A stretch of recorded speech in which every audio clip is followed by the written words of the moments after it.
మెదక్ జిల్లా ప్రజావాణి కార్యక్రమంలో జిల్లా కలెక్టర్ రాహుల్ రాజ్ గారికి మెదక్ జిల్లా సిఎస్సి బిఎల్ఈ తరపున అప్లికేషన్ ఇవ్వడం జరిగింది. ప్రభుత్వం చేపట్టిన మీ సేవ ప్రతి గ్రామానికి ఎస్ఎస్జీలకు కాకుండా సిఎస్సి నిర్వాహకులు ఇవ్వడం గురించి జిల్లా కలెక్టర్ గారికి సిఎస్సి నిర్వాహకులు మెదక్ జిల్లా అందరూ కలిసి వినతి పత్రం ఇవ్వడం జరిగింది. దీన్ని ఉద్దేశించి సిఎస్సి బిఎల్ఈ శంషుద్దీన్ మాట్లాడడం జరిగింది. కరోనా ముందు నుంచి కూడా ఇప్పటి వరకు ప్రతి ఒక్క గ్రామంలో ఎలాంటి సౌకర్యం ఉన్నా మేము ముందుకొచ్చి ప్రతి వ్యక్తికి డబ్బు తరపున కానీ, డిజిపే తరపున కానీ, బ్యాంకింగ్ సేవల తరపున కానీ, ఆరోగ్యశ్రీ, ఆయుష్మాన్ భారత్ తరపున కానీ ప్రతి ఒక్క సర్వీస్ మేము ఒక సామాన్యునికి మేము దగ్గరుండి అందించాము. కానీ ఇప్పుడు ప్రస్తుతం తెలంగాణ గవర్నమెంట్ ఒక నిర్ణయం తీసుకుంది. ఎస్ఏజీ తరపున మహిళా సంఘాలని ముందుకు నడిపించడానికి ఈ సర్వీసెస్ ఏదైతే మీ సేవ సర్వీసెస్ అందుబాటులో తేవడం చూసింది. కానీ మేము 12 సంవత్సరాల నుంచి సర్వీస్ చేస్తున్నాము.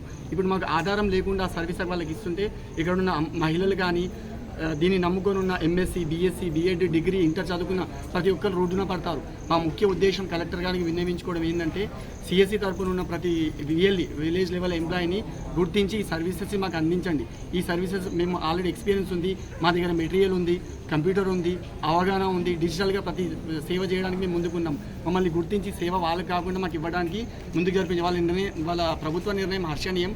కానీ ఈ సేవ మాకు అందించండి సార్, వాళ్ళకైనా బెటర్గా సర్వీస్ ఇస్తాము. మా దగ్గర ప్రతి ఎక్విప్మెంట్ ఉంది. ప్రతి విఎల్ఈ తరపున, తెలంగాణలో ప్రతి విఎల్ఈ తరపున, సిఎస్సి తరపున మెదక్ కలెక్టర్ ఆఫీస్లో మా యొక్క విన్నపం, అయ్యా రేవంత్ రెడ్డి గారు దీన్ని గమనించి ఒకసారి మళ్ళొకసారి ఆలోచించుకొని మా తరపున మాకు న్యాయం చేయగలని మా యొక్క విన్నపం. మరిన్ని అప్డేట్స్ కోసం మా ఛానల్ని సబ్స్క్రైబ్ చేయండి.